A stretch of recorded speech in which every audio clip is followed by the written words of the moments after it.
Welcome. I'm J Loren Norris, and you're watching Storypower TV, and I really appreciate you being here today.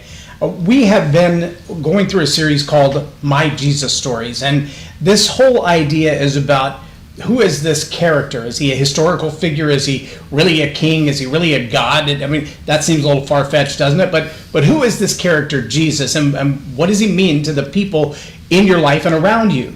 And so we have a guest in studio today, a gentleman by the name of Bruce McGaha. And Bruce and I, we've been co-leaders and teachers in a mentorship program for a while now, 6 or 7 years if I'm not mistaken, and seen each other in other circles of leadership around town. But I don't think I've ever asked you the question, who is Jesus to you? But I'd love to hear that. Thank you for having me. I appreciate being here. If I can take a little liberty to give a little bit of the backstory, because Jesus really wasn't as important to me as he should be when I was growing up. A little backstory, I grew up in a pastor's home. Oh, wow. PK. Yeah, absolutely. Both my grandfathers were pastors. Wow. All of my dad's brothers were pastors. All of his sisters married pastors. And by the time I was 5 or 6 years old, I'd heard enough sermons to save the world. But, I really didn't know Jesus. I did the thing that all people in church growing up do, gave up my heart to the Lord. But when I was 18, I left home.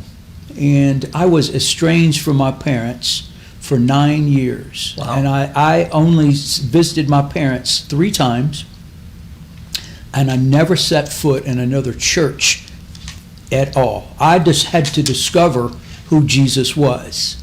One day, like the story of the prodigal son, I woke up and I said to myself, literally, what am I doing here?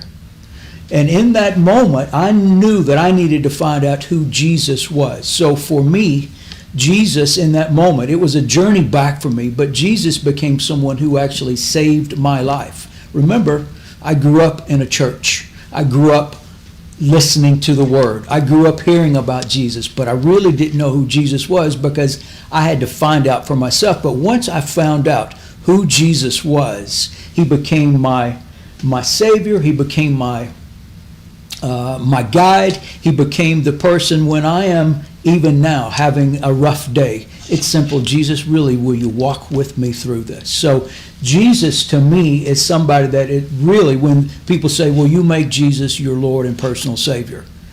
Sometimes I turn it around and say he is my personal Lord. He is also my personal Savior. But Jesus and I have a very personal relationship because Jesus gets me through the day sometime. Okay, so that leads me to ask a question about, because I know, for an example, when I was away on a business trip and I came back from California, and when I walked in the house, my daughter and I had that phone conversation that ended with, "I love you, Dad." But it was that empty echo of like whatever kind of a "I love you." And I walked in the door, and there in her room was, well, nothing. Not so much as a scrap of paper. Wow. And it was ironic that she not only left, she took everything and cleaned up after herself, which is very not like a teenage girl. But she was gone. And that was the beginning of her adulthood, if you will, that left me feeling like, the butterflies left the nest and it's still a cocoon. I mean, Right. this is still a caterpillar. There's nowhere near flying age yet. And so I was really concerned that her development into adulthood was going to be a challenge. And the first couple of years were really rough. She's a mom now. She's got 4 boys of her own. She's, raising her family. She's taking them to church on a regular basis. But at some point in our relationship, there was a need for reconciliation. And I have to wonder if, as Bruce made his journey, was there ever a point that your relationship to God, you felt like, okay, Jesus, you and me are going to have to get something straight? What was that moment like for you when you realized how far down the path you'd gone, not just from your family and their ideals, but from the God you had known as a kid? Well, that's a great question. I remember it distinctly. I had met the person who is now my wife. We've been married for 34 years. Congratulations. Thank you. when I met her, I didn't know Jesus in that moment. But in that moment, I recognized that if I want to have a success, I really thought I want to marry this woman. But I thought I am not right and ready to be married until I have to have a meeting with Jesus. You know, we've all heard that come to Jesus meeting. Right. I said, Jesus, will you come to me? Let's talk about this. I walked into a church building. A friend of mine invited me because I made a distinct, clear process that said, I have to go get right with Jesus.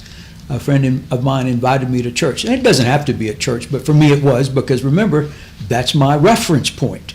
And so I went back to church. I walked into the church building. First time in 9 years, I darkened the door of a church. And I immediately started crying. And I cried for 3 hours because Jesus was working on me. I didn't really know what was happening, but yet he was meeting with me, and he and I were reconciling in my spirit. Did that reconciliation sound like, how dare you, I can't believe you've been gone, I can't believe you lived like that, I can't believe you turned your back on me? No. What did he say to you? Where have you been? I've missed you. What can I do for you? Are you ready to walk with me? Those are the things that I heard. It wasn't an accusation. It wasn't a guilt trip. There wasn't any shame, because he met me in my need. And that's a scriptural thing. Jesus met me in my need and said, again, to me, Jesus and I have this unique relationship, the way we talk. And he goes, where have you been? I've missed you. There was no shame. There was no accusation. I didn't walk away thinking, man, I've really messed this thing up and it'll take me years to get back to Jesus. He was waiting for me right there. Following you like a shadow.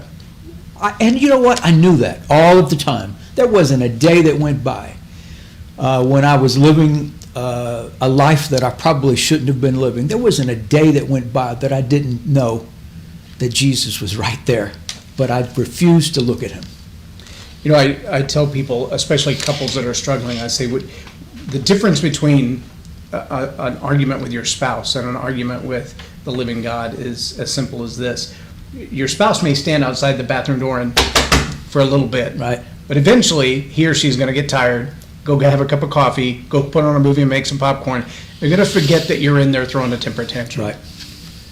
God, on the other end, is going to sit down on the outside of that door.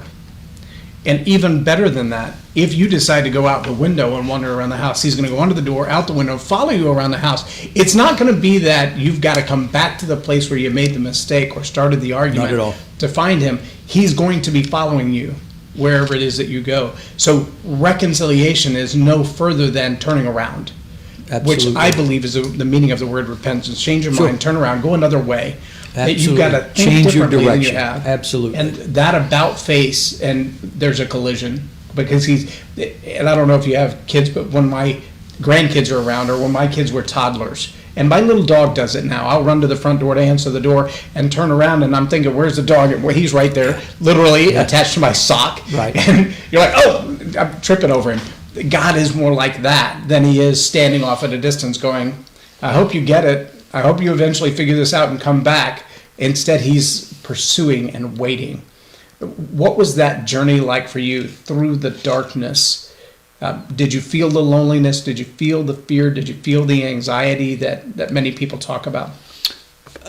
Yes, again, but I also did what many people do. I tried to ignore it by doing things that made me feel better, but that didn't include any kind of godly presence or Jesus life on top of my life. I mean, I was drugs and alcohol and all of the things that I wanted to do because I was lonely. And again, my reference point is a lot different than most people's will be, in the fact that you have to remember, I grew up knowing that this was the right thing to do, but I had to discover it myself. You talked about your daughter. That was me. I had to go out and, I got to the point after I walked away from my family and my home that I actually got to a point I didn't even believe in God, much less Jesus. And I had to come full circle. He's got lots of patience. He waited for me. And I'm grateful for that, because if I had not made that effort, what my life would have continued down that dark path. But yet, when I said, "Okay, I'm ready," Jesus says, "Me too. I'm ready for you. Where have you been?"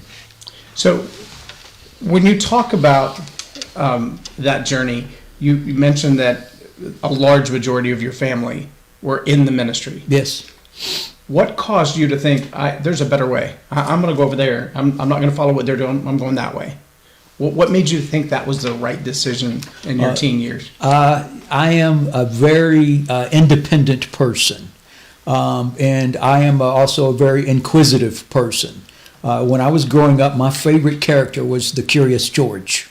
I never knew, the little monkey, but I never knew the guy in the big yellow hat. But yet, that was my character. And I was very independent. I remember having a conversation with my dad at 16, and he was saying, it was my first job. And my dad said, "Hey, I know you're going to school. I'm a sophomore in high school, a freshman. What can I do to help you, buy your clothes or whatever?" And I said to my dad, I think this might have even been maybe the foundation for where I went astray a few years later. "I don't need your money. I can do it myself. I'm 16. I just got my first job." But looking back on that, I think I planted a seed in my own heart in that moment. How many blessings did I miss because I was so independent? And eventually, a few years later, I'm still following that same path of the seed I planted myself. And that's what caused me to go off path. I honestly believe that.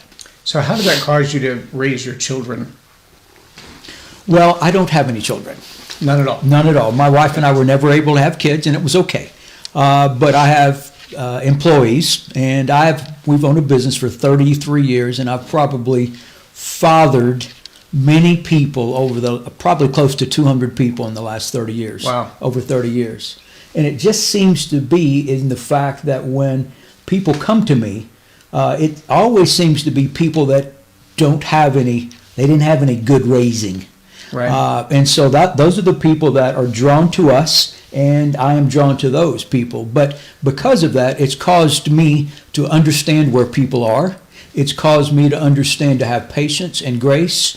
Also, it's caused me to say, let me just speak into your life a little bit, and you can be this or be that. But when you get it all settled, I'm right here to help you. That's my Jesus. And so the relationship then that you have with your employees, and I would presume then vicariously with your customers or even directly with your customers, you would say, just based on that relationship is tainted or filtered or colored by your relationship with Jesus? Oh, absolutely. People say that I hear people say all the time, well, we have and matter of fact, I have people that come to want to work for us that say, we want to come here because it's a Christian business.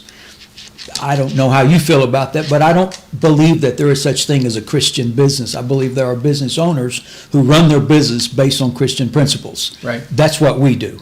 And so obviously, every time I have to make a decision, good or bad, with one of my employees or a customer interaction or any kind of dialogue, I want to make sure that I am walking with my Jesus eyes in that particular relationship.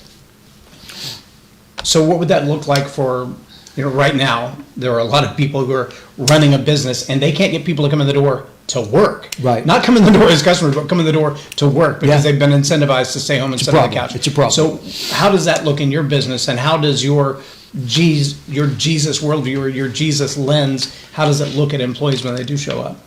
Well, I'm grateful, number one.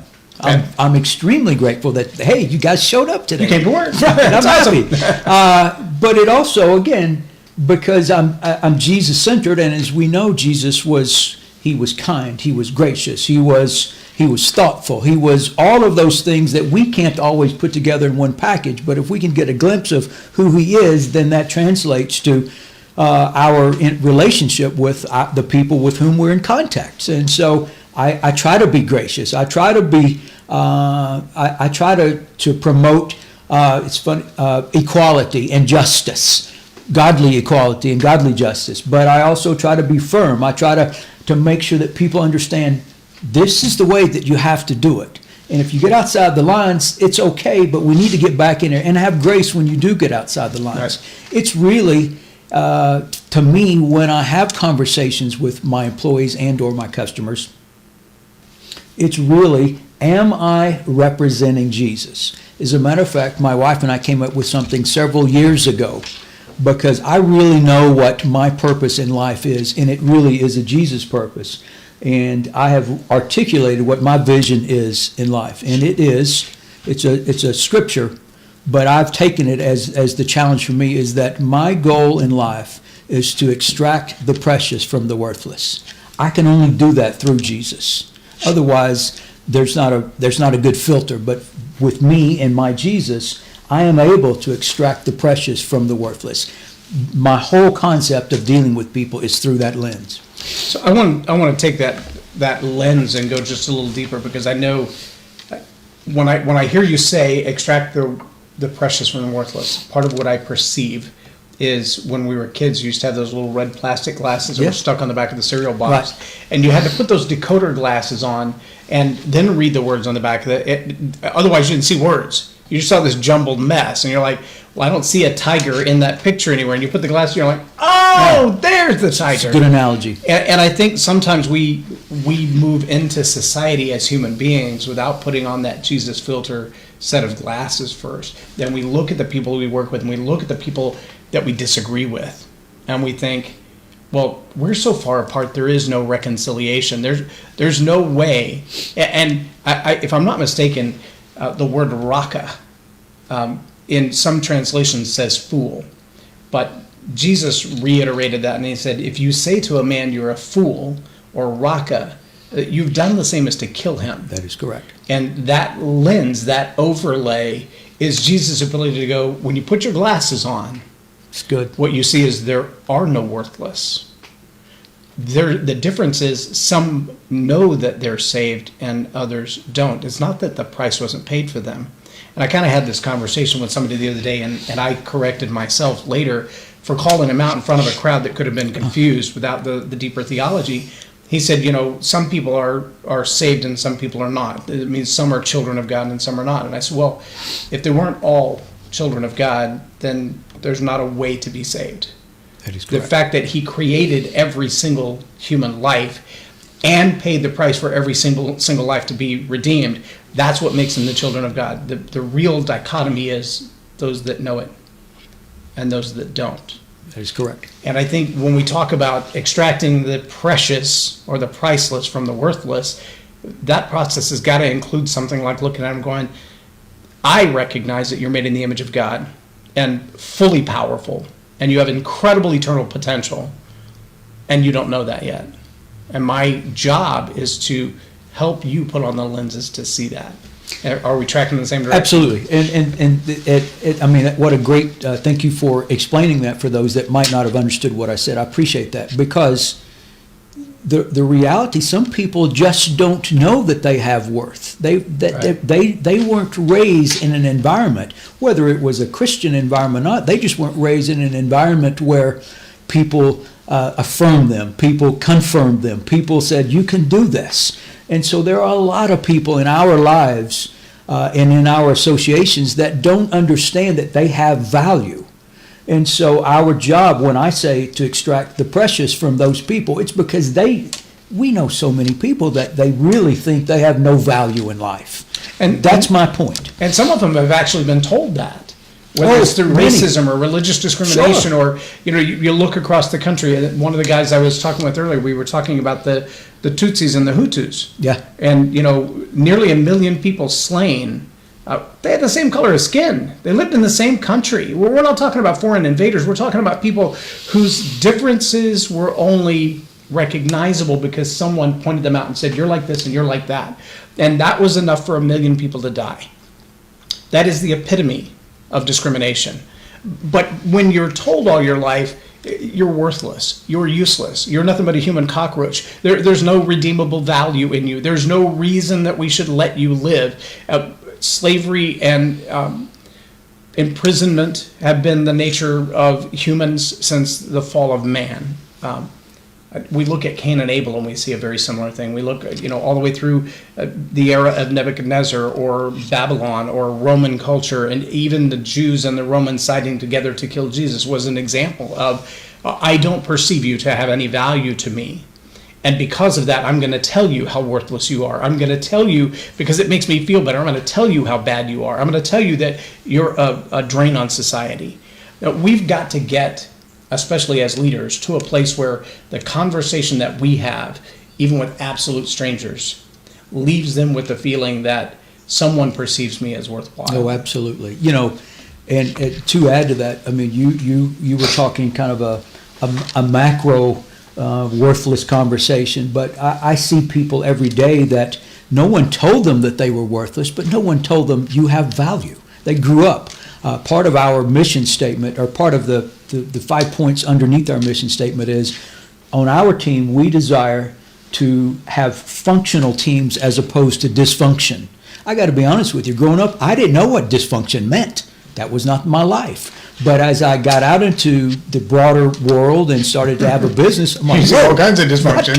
What's going on here? And so and again, a lot of people that we come in contact with on a daily basis, they may not have been, ostracized because of the color of their skin or anything else. They just were never told you really have value, because their family, it's a generational thing, and It's been visited upon them 2 and 3 generations down, because no one really said, they grasp onto the concept of a Jesus that says, I give you value. You have value in my life. I died for you. I'm your confidant. I'm your friend.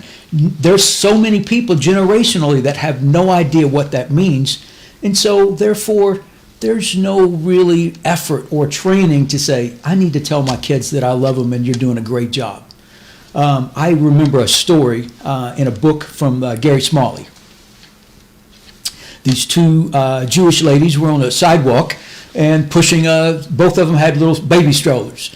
And his point was, if you start talking to people early on about how much value they have, then that really you get practice, and it really resonates deep within them. One lady pulled over, and they were looking at the kids, and she said, oh, this is my little doctor. Well, the other lady goes, well, this is my little attorney. The point is, they were depositing into their own mind so they would treat their children that way, as well as they were depositing from an early age. Son, you have value. Son, you're going to do great things. And if people aren't raised that way, Jesus is the only person that can say you have value. That's the Jesus story in my life. Well, and I think too, there's a direct correlation between those things and the story. And when I say the story, there's a narrative that runs in the back of our head, and often that narrative is a record that we've heard from our parents, from our neighbors, from growing up, and we begin to repeat it ourselves. Or sometimes it's our own judgment, our own self-loathing. For me, it was, I'm fat and I'm worthless and I'm unlovable and no one's ever going to love me. And that story played in my head in such a way that I sabotaged every relationship I ever had. Wow. Until my wife. We've been married 27 years in September, but for the first 10 years, I really put her through hell. And all of it was based on my past, my story, and the who that I was that I lived out from that past.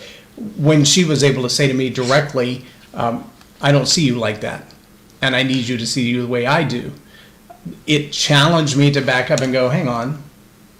So how is it that you see me that's different? And where did you get that view? And I was a Christian. I was a believer. I was someone that would have said to you, you've got to believe the story of Jesus in you. But I had a hard time personally accepting that what he said was actually true, because I was so accustomed to believing what I had said. I was so accustomed to looking through the lens of my own knowledge of my own mistakes and going, you suck. Right? Look at all the stuff that you've done. Right. I mean, God might forgive you, but nobody else is going to tolerate that crap.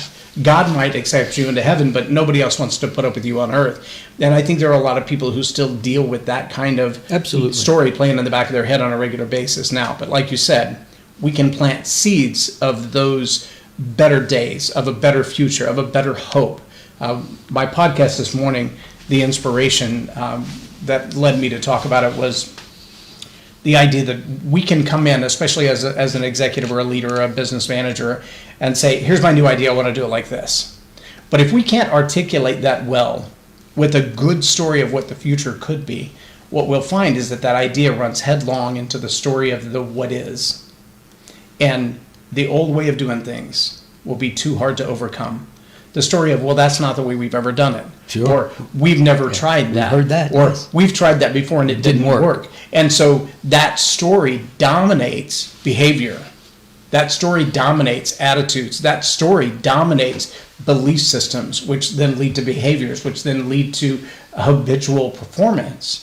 And when we try to break that down and go, well, I don't like your performance, so let me give you a new idea, what we don't realize is we're combating all the way back to that belief system. Sure.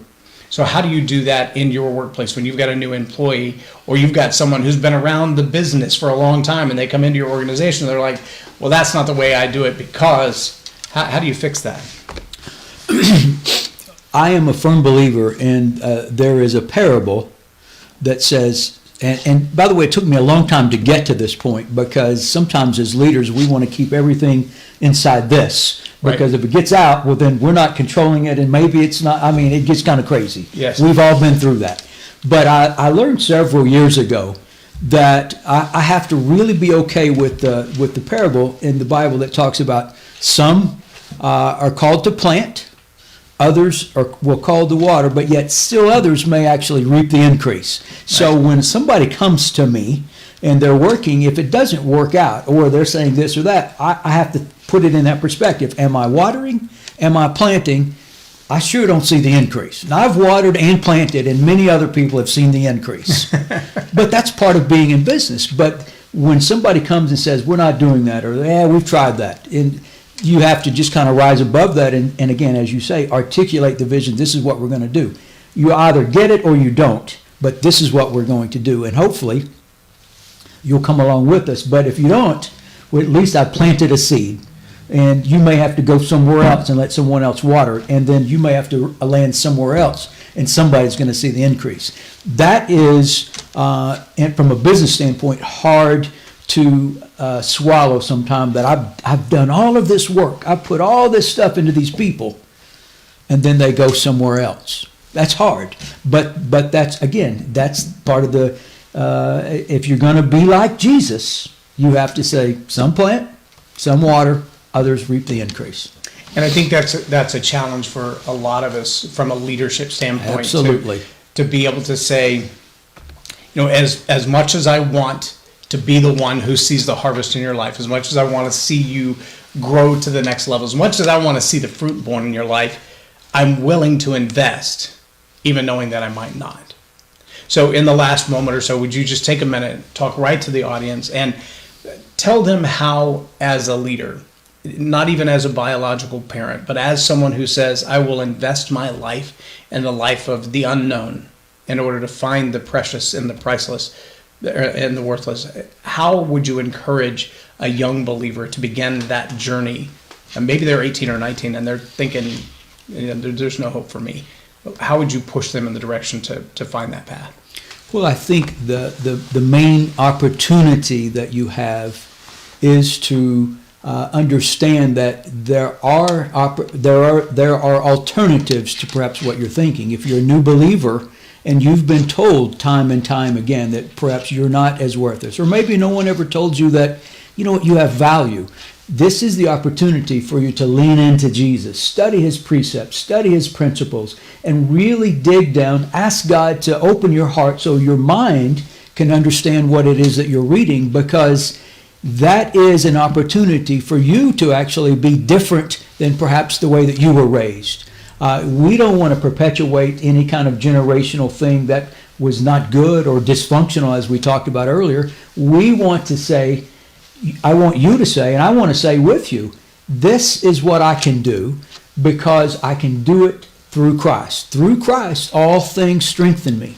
And I can do all things through Christ. That's the point that you have to get to. It takes study, it takes dedication, and it takes deliberation. And so I encourage you to be that way. Bruce, I want to say thank you for being here. I appreciate you taking Pleasure. the time out to be here. And for those of you who are watching this episode and you're thinking to yourself, that sounds so good, I really would love to reach the point where I know that I have value, I know that I have worth, but it's not what I see when I look in the mirror. I want to challenge you to do this. I want you to look in the mirror, and I want you to ask God to change what you see. It's good. Now, you're going to think I'm crazy when I tell you to do that, because you're going to look in the mirror and you go, no, I see the same thing I do. No, those little red plastic lenses, those little cheap glasses you pull off the cereal box, that's when Jesus said, I will open the eyes of your heart. When David prayed over and over, God, allow me to see what you see. Open the eyes of my heart. That's exactly what I'm telling you. And here's what I know. God is a big boy. And you can yell at him all you want to. Scream, yell, throw things, cuss him out. He's okay with that. He really is okay with that. Maybe you have a friend who said, you can tell me anything you want to, and then you did, now you're not friends anymore. But God's not like that. When you tell him what you think, when you tell him how you feel, when you tell him how hurt you are, he will listen.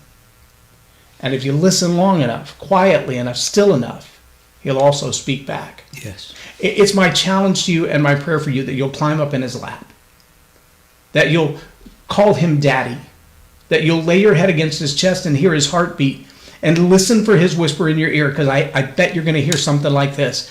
I love you more than you can imagine, and I got this. And if you'll trust him to do that, that's exactly what he'll do. I appreciate you again being here with Story Power TV. I am J Loren Norris, and I really hope that you will share and like this video, and have a blessed day.